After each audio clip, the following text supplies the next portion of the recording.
மணிவேதம் channel நேயர்களுக்கு அன்பு வணக்கம். நோ யோர் டாக்ஸஸ், டேக்ஸ் பற்றி தான் இன்றைக்கி நம்ம பேச போகிறோம். டேக்ஸ் அப்படிங்கிற சொல்லே கேட்டாலே நிறைய பேருக்கு சிம்ம சொப்பனம்.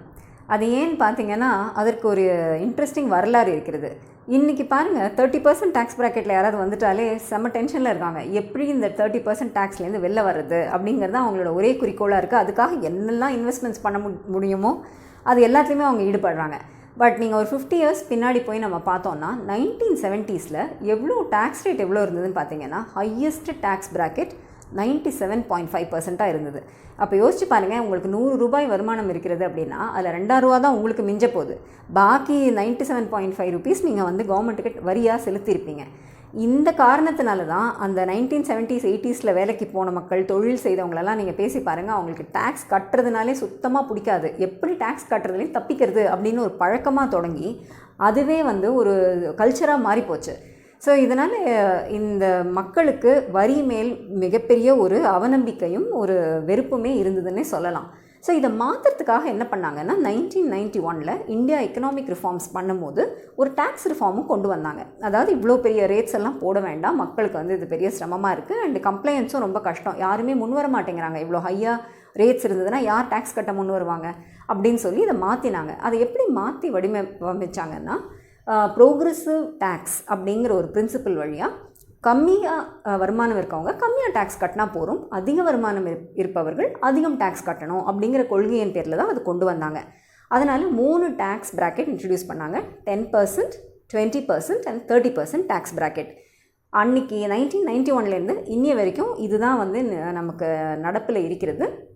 இன்ஃபேக்ட் ரீசெண்ட் இயர்ஸில் என்ன பண்ணாங்க, சரி இந்த 5 lakhsக்கு கீழே ஏர்ன் பண்ணுறவங்களுக்கு வந்து இன்னும் கூட கொஞ்சம் சலுகைகள் கொடுக்கலான்னு சொல்லி அந்த 10% ப்ராக்கெட்டை வந்து 5% ப்ராக்கெட்டாக மாற்றிட்டாங்க. இன்ஃபேக்ட் பேண்டமிக் டைமில் அந்த 5% டேக்ஸை கூட ரிபேட்டாக வந்து திருப்பி கொடுத்துடுறாங்க. அதாவது no tax liability for income up to 5 lakhs அந்த மாதிரி இன்றைக்கி வந்திருக்கு. அதனால தான் வந்து ஒரு கோடி பேர் கூட டேக்ஸ் ரிட்டர்ன் ஃபைல் பண்ணாத ஒரு நிலைமையிலிருந்து நம்ம இன்றைக்கி வந்து 6 கோடி பேர் வாலண்டரிலி வந்து நம்ம டேக்ஸ் ரிட்டர்ன் நம்ம ஃபைல் பண்ணிகிட்ருக்கோம். அப்போது இந்த 6 கோடி பேரும் டேக்ஸ் கட்டுறோமா அப்படின்னு நீங்கள் கேட்டிங்கன்னா அதுவும் இல்லைங்க. அதில் 4 கோடி பேர் டெஃபினட்டாக வந்து டேக்ஸ் ஃபைல் பண்ணணுங்கிற நிர்பந்தத்துக்காக தான் அவங்க வந்து டேக்ஸ் ரிட்டர்ன் ஃபைல் பண்ணுறாங்களே ஒழிய அவங்களுக்கு டேக்ஸ் லைபிலிட்டி 0வாக இருக்குது, இல்லை அவங்க ரீஃபண்ட்ஸ் வாங்கிக்கிறாங்க. ஸோ 2 கோடி மக்கள் தான் வந்து ஆக்சுவலாக டேக்ஸ் கட்டுறாங்க. மக்கள்னு இல்லை, இந்த 2 கோடியில் கம்பெனிஸு, ட்ரஸ்ட்டு, இண்டிவிஜுவல்ஸ், ஹெச்யூஎஃப் எல்லாருமே அடக்கம் தான். ஸோ இந்த 2 கோடி மக்கள் வந்து எப்படி டேக்ஸ் கட்டுறாங்க அப்படின்னு பார்த்தா இதில் 5 to 10 lakhs இன்கம் ஏர்ன் பண்ணுறவங்களே 1.5 கோடி ஆகிடுறாங்கங்க. அதுதான் bulk of the income tax assessees. So அவங்கள ஒரு பக்கம் வச்சிடலாம். 10 lakhs to 25 lakhs இன்கம் ரேஞ்சில் எத்தனை பேர் டேக்ஸ் கட்டுறாங்கன்னு பார்த்தீங்கன்னா 50 லட்சம் பேர் டேக்ஸ் கட்டுறாங்க. இது இல்லாமல் ஒரு கோடியிலிருந்து 5 கோடி வரை இன்கம் ஏர்ன் பண்ணுறவங்க பார்த்தீங்கன்னா அவங்க ஒரு 1.4 lakhs இருக்காங்க. 5 கோடிக்கும் மேல் வருமானம் இருப்பவர்கள் கிட்டத்தட்ட ஒரு 30,000 பேர் இருக்கிறார்கள். அதில் அஃப்கோர்ஸ் சொன்ன மாதிரி கம்பெனிஸும் அடக்கம், இண்டிவிஜுவல்ஸும் அடக்கம். இந்த 2 கோடி பேர் கட்டுற டேக்ஸினுடைய வேல்யூ என்ன அப்படின்னு பார்த்தீங்கன்னா 24 லட்சம் கோடி. ஸோ இந்த 24 லட்சம் கோடி is a major tax revenue for the government. இது இந்த கண்ட்ரிஸை வந்து அசஸ் பண்ணும்போது டேக்ஸ் டு ஜிடிபி ரேஷியோ அப்படின்னு ஒரு முக்கியமான ஒரு மேக்ரோ பேராமீட்டர் இருக்குது. அது இந்தியாவுக்கு அந்த டேக்ஸ் டு ஜிடிபி ரேஷியோ எவ்வளோ அப்படின்னு பார்த்தீங்கன்னா 10% வருது. இதே மற்ற நாடுகள், அதாவது வளர்ச்சி அடைந்த நாடுகளோட டேக்ஸ் டு ஜிடிபி ரேஷியோ எடுத்தோம்னா 30லிருந்து 35% இருக்கிறது.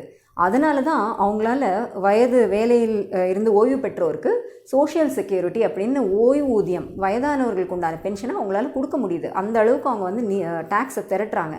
நம்ம வந்து 2 கோடி பேர் டேக்ஸ் கலெக்ட் பண்ணி 130 கோடி பேர் சப்போர்ட் பண்ண வேண்டியிருக்கு. ஸோ இந்தியாவுக்கு வந்து we have a long way to get there. அது இன்னும் ஒரு அட்லீஸ்ட் 2 கோடி பேர் பத்தாது, ஒரு 15 கோடி பேராவது டேக்ஸ் கட்டினா தான் இன்னும் கொஞ்சம் சோஷியல் செக்யூரிட்டி பெனிஃபிட்ஸ் அந்த லெவலுக்கெல்லாம் நம்ம அச்சீவ் ஆக முடியும். அத்தனை பேர் டேக்ஸ் கட்டணும்னா அத்தனை பேரும் வந்து டேக்ஸ் கட்டக்கூடிய இன்கம் ப்ராக்கெட்டில் ஃபஸ்ட்டு வரணும். அந்த அளவுக்கு நாடு முன்னேறணும். ஸோ இது வந்து ஒரு ஃபியூ இயர்ஸில் நடக்கிற காரியம் இல்லை, ஃபியூ டெக்கேட்ஸ் கூட ஆகலாம். பட் இது நிச்சயமாக ஆகும் அப்படின்னு நம்ம நம்பலாம். சரி, கம்மிங் டு பர்சனல் ஃபினான்சஸ், எல்லாருக்கும் என்ன கேள்வி இருக்குது? நான் எவ்வளோ டேக்ஸ் கட்டணும் அதுதான் கேள்வி. ஸோ டேக்ஸ் எவ்வளோ கட்டணும் அப்படின்னா நம்ம வந்து அதை 3 பாகங்களாக இந்த ஆன்சரை பிரிச்சுக்கலாம். ஃபஸ்ட்டு வந்து நமக்கு என்னெல்லாம் சோர்சஸ் ஆஃப் டேக்ஸ் இருக்குது அப்படிங்கிறத நம்ம புரிஞ்சுக்கணும். இன்கம் டேக்ஸ் டிபார்ட்மெண்ட்டை பொறுத்த வரைக்கும் there are 5 sources of income. First வந்து சேலரி, இரண்டாவது உங்களோட இன்ட்ரெஸ்ட் இன்கம். நீங்கள் ஃபிக்ஸட் டெபாசிட் ஏதாவது வச்சுருக்கீங்க, அதுலேருந்து உங்களுக்கு இன்ட்ரெஸ்ட் வருதுன்னா அது ரெண்டாவது வகை. மூன்றாவது ரெண்டல் இன்கம், வாடகை விட்டு கமர்ஷியலோ ரெசிடென்ஷியலோ உங்களுக்கு ஒரு வாடகை வருமானம் வருதுன்னா அது தேர்ட் டைப். கேபிட்டல் கெயின்ஸ், அசையும் சொத்தோ அசையா சொத்தோ, நீங்கள் சொத்திலிருந்து உங்களுக்கு வரக்கூடிய அத்தனை கெயின்ஸும் உங்களுக்கு அது கேபிட்டல் கெயின்ஸ் டேக்ஸ் பண்ணுறாங்க. ஐந்தாவது, சப்போஸ் நீங்கள் சேலரிடாக இல்லை, நீங்கள் சுயதொழில் புரிபவர் அப்படின்னா income from business or profession, இதுதான் ஐந்தாவது வகை. ஸோ இந்த 5 வகைகளில் சில பேருக்கு ஒரே ஒரு வகை இன்கம் தான் இருக்கும், பட் சில பேருக்கு வந்து மோர் தென் ஒன் டைப் ஆஃப் இன்கம் இருக்கும். டஸ் நாட் மேட்டர், உங்களுக்கு எத்தனை சோர்ஸஸில் இன்கம் இருக்கோ அத்தனை இன்கமையும் நீங்கள் வந்து ஆட் பண்ணி ஒரு ஃபிகர் வச்சுக்கோங்க. So will keep that aside. ரெண்டாவது, ஒரு டைப் ஆஃப் இன்கம்க்கும் இன்கம் டேக்ஸ் டிபார்ட்மெண்ட்டே நிறைய சலுகைகள் கொடுக்குறாங்க. You can deduct your incomes. ஒரு த்ரெஷோல்டு வரைக்கும் நீங்கள் வந்து deduction allowed. For example salary class எடுத்துக்கோங்க, அவங்களுக்கு ஸ்டாண்டர்ட் டிடக்ஷன் ஒன்று இருக்குது. 50,000 ரூபாய் வரை அவங்க பில்லோ ஐட்டமைஸோ பண்ணவே வேண்டாம், ஃப்ளாட்டாக அவங்களுக்கு 50,000 ருபீஸ் ஒரு டேக்ஸ் டிடக்ஷன் கிடைக்கிது. இதே மாதிரி இப்போ ரெண்டல் இன்கம் வர்றவங்க எடுத்துக்கலாம், அவங்களுக்கு வந்து வர்ற ரெண்டல் இன்கமில் ஒரு 30% அவங்க மெயின்டெனன்ஸ் அண்ட் ரிப்பேர் அப்படின்னு அவங்க ரேட் ஆஃப் பண்ணிடலாம். அதுக்கு அவங்க பில்லெல்லாம் காட்ட வேண்டாம், வருஷம் இந்த சலுகையை அவங்க எடுத்துக்கலாம். இன்ட்ரெஸ்ட் இன்கமும் அதே மாதிரி தான். நம்மளுக்கு சேவிங்ஸ் பேங்க் அக்கௌண்ட்லேருந்து ஒரு இன்ட்ரெஸ்ட் வருது இல்லையா, அது வந்து அப் டு 10,000 ருபீஸ் டேக்ஸ் கிடையாது, பியாண்ட் 10,000 ருபீஸ் தான் நம்ம டேக்ஸ் கட்டணும். இதே மாதிரி நம்ம கேபிட்டல் கெயின்ஸ் எடுத்துக்கலாம். ஸ்டாக்ஸ் ரொம்ப பிரபல்யமாக இருக்கிறதுனால அந்த ஒரு அசட்டை பற்றி நம்ம பேசுவோம்.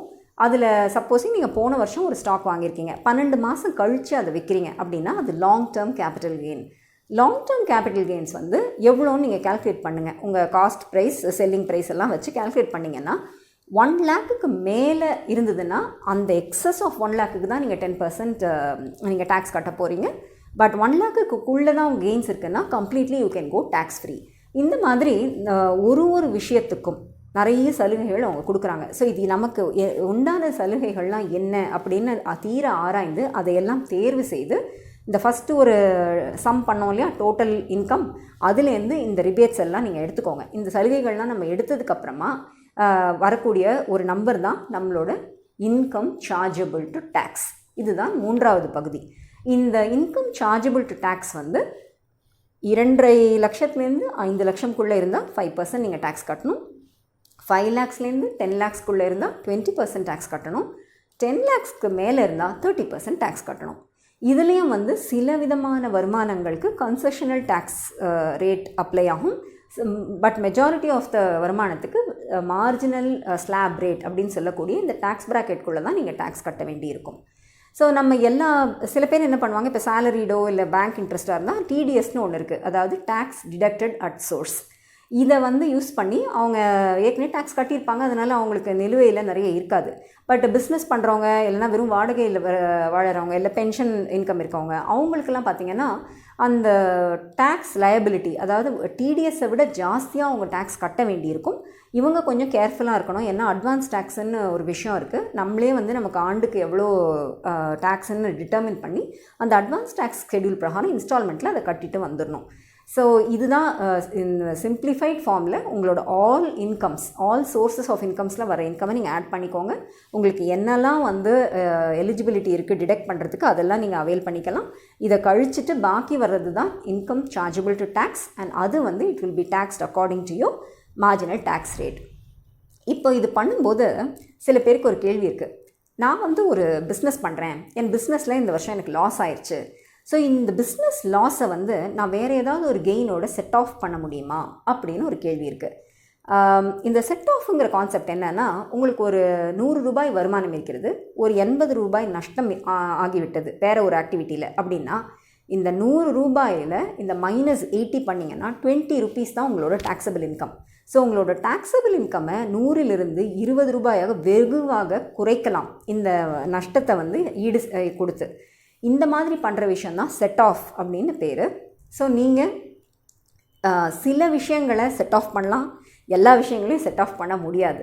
ஃபார் எக்ஸாம்பிள், உங்களுக்கு வந்து பிஸ்னஸில் லாஸ் இருக்குது, நீங்கள் சேலரியில் வந்து அதை செட் ஆஃப் பண்ண முடியுமான்னு கேட்டால் கண்டிப்பாக நாட் அலௌடுங்க. ஆனால் உங்களுக்கு வாடகை வருமானம் இருக்குது அப்படின்னா இந்த பிஸ்னஸ் லாஸை நீங்கள் அந்த வாடகையில் செட் ஆஃப் பண்ணலாம். அதே மாதிரி நீங்கள் ஸ்டாக் ட்ரேடிங் பண்ணிகிட்ருக்கீங்க, உங்களுக்கு ஷார்ட் டேர்ம் கேபிட்டல் லாஸ் ஆகியிருக்கு. இதை கொண்டு போய் பிஸ்னஸில் ஆஃப்செட் பண்ண முடியுமா, மற்ற ரெண்டல் இன்கமில் பண்ண முடியுமா? அதெல்லாம் பண்ண முடியாது. Capital gains short term capital loss ஆனால் ஷார்ட் டேர்ம் கேபிட்டல் கெயினோட தான் ஆஃப்செட் பண்ண முடியும், இல்லைன்னா லாங் டேர்ம் கேபிட்டல் கெயினோட தான் ஆஃப்செட் பண்ண முடியும். இப்போ இந்த வருஷம் ஆஃப்செட்டே பண்ண முடியல, செட் ஆஃப் பண்ண முடியல அப்படின்னா அது அவ்வளோதான் வேஸ்ட் ஆகிடுமா அப்படின்னு கேட்டால் கிடையாது. அதுக்கு carry forward up to 8 years அப்படின்னு ஒரு ப்ரொவிஷன் வச்சுருக்காங்க. நம்ம ரிட்டர்ன்ஸ் ஃபைல் பண்ணும்போதே நீங்கள் அந்த கேரி ஃபார்வர்டையும் போட்டுட்டிங்கன்னா இந்த வருஷம் செட் ஆஃப் ஆகாதது அடுத்த வருஷமோ இல்லை அந்த 8 வருஷங்களுக்குள்ளே நீங்கள் அடுத்த சொத்து எப்போ விற்கிறீங்களோ அப்போ நம்ம அதை வர்ற கெயின்ஸோடு இந்த லாஸை நம்ம செட் ஆஃப் பண்ணிக்கலாம். ஸோ இந்த மாதிரி நிறைய ப்ரொவிஷன்ஸ் இருக்குது. ஸோ டேக்ஸுங்கிறது குறைக்கிறதுக்கு ஒரு வருஷம் இல்லை பல வருஷம் அவங்க நமக்கு அவகாசம் கொடுக்குறாங்க. இதெல்லாம் கேர்ஃபுல்லாக கவனம் வச்சு நம்ம கரெக்டாக ரிட்டர்ன்ஸ் ஃபைல் பண்ணியிருந்தால் தாங்க இதை நம்ம கிளைம் பண்ண முடியும். அதே நேரத்தில் கவனமாக அந்த டயத்துக்குள்ளேயும் பண்ணணும். அவங்க லேட் ஃபைலிங் எல்லாம் பண்ணுறவங்களுக்கு இந்த சலுகைகள்லாம் அவங்க தரமாட்டாங்க. ஸோ இது எல்லாத்தையும் கவனம் வைத்துக்கொண்டு நீங்கள் இந்த டேக்ஸ் சீசனில் டேக்ஸ் ஃபைல் பண்ணுவீங்கன்னு நம்புகிறேன். தேங்க்யூ.